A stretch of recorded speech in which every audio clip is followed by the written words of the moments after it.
నమస్తే అండి. Welcome to వివాహ భోజనం ఇన్ యూకే. ఈరోజు మన ఛానల్లో స్పెషల్ కమ్మని ముద్దపప్పు. ముందుగా మన ఛానల్ని కొత్తగా చూసేవారు ప్లీజ్ సబ్స్క్రైబ్ చేసుకొని బెల్ని ఆల్లో పెట్టుకోండి. అప్పుడే నోటిఫికేషన్స్ మీ వరకు వస్తాయి. పప్పుని చూస్తుంటేనే తెలిసిపోతుంది కదా ఎంత కమ్మగా ఉంటుందో అనేది. ఒక్కసారి ట్రై చేయండి. పిల్లలు కానీ పెద్దవాళ్ళు కానీ చాలా ఇష్టంగా తింటారు.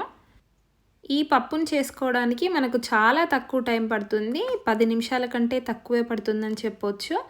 ఈ పప్పుని మనము మ్యాంగో పికిల్తో కానీ ఆమ్లెట్తో కానీ తిన్నామంటే ఆహా ఎంత బాగుంటుందో చెప్పనక్కర్లేదు. పప్పు ఉడికించుకోవడానికి ఒక కుక్కర్ని తీసుకోవాలి. దాంట్లోకి నేను ఇక్కడ 1 కప్పు కందిపప్పుని యాడ్ చేస్తున్నాను. 1/2 కప్పు మెజర్మెంట్స్ తోటి 2 టైమ్స్ యాడ్ చేశాను కందిపప్పుని. ఇప్పుడు పప్పు మునిగే లెవెల్లో వాటర్ వేసుకొని ఒక 2-3 టైమ్స్ క్లీన్ చేసుకోవాలి. ఇలా క్లీన్ చేసుకోవడం వల్ల దాంట్లో ఉండే ప్రిజర్వేటివ్స్ అవి అన్నీ పోతాయి. 2-3 టైమ్స్ అని కాకుండా మనకు పప్పులో వాటర్ వేసినప్పుడు ట్రాన్స్పరెంట్గా కనిపించేంత వరకు క్లీన్ చేసుకోవాలి. క్లీన్ చేసి పెట్టుకున్న పప్పులోకి ఇప్పుడు నేను 4 కప్స్ వాటర్ యాడ్ చేస్తున్నాను. 2 కప్స్ పప్పుకి 4 కప్స్ వాటర్. మీరు ఏ కప్తో తీసుకున్నా ఇదే మెజర్మెంట్ యూస్ చేసుకోవచ్చు. నేను ఇక్కడ యూస్ చేస్తున్నది 1/2 కప్ మెజర్మెంట్తోని. చూసారా, ఇప్పుడు పప్పులోకి ఒక 1/2 టీ స్పూన్ పసుపుని వేసుకోవాలి. అలాగే 1 టీ స్పూన్ సాల్ట్, ఒక 1 టీ స్పూన్ ఆయిల్ కూడా వేసుకోవాలి. ఆయిల్ వేయడం వల్ల మనకి పప్పు పొంగకుండా ఉంటుంది. అలాగే మంచి టేస్ట్ కూడా ఉంటుంది. ఇప్పుడు పసుపు అంతా బాగా కలిసేలాగా ఒకసారి బాగా కలుపుకోవాలి.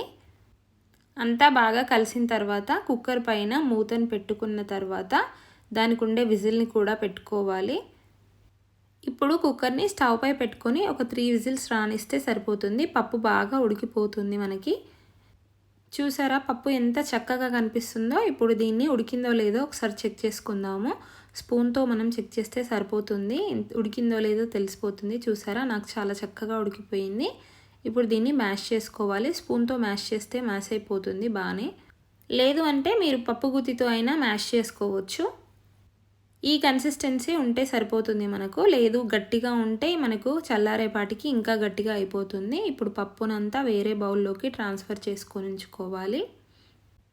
ఇంకా కొంచెం వాటర్ కూడా యాడ్ చేసుకోవచ్చు మీకు కావాలనుకుంటే. నాకు ఈ కన్సిస్టెన్సీ సరిపోతుంది పప్పుకి.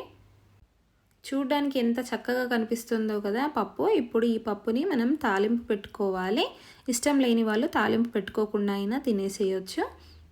స్టవ్ పై ప్యాన్ని పెట్టుకొని ఒక టేబుల్ స్పూన్ ఆయిల్ వేసుకొని వేడైన తర్వాత అందులోకి 1/2 టీ స్పూన్ ఆవాలు వేసుకోవాలి. అలాగే 1/2 టీ స్పూన్ జీలకర్రను కూడా వేసుకొని కొంచెం చిట్లనివ్వాలి.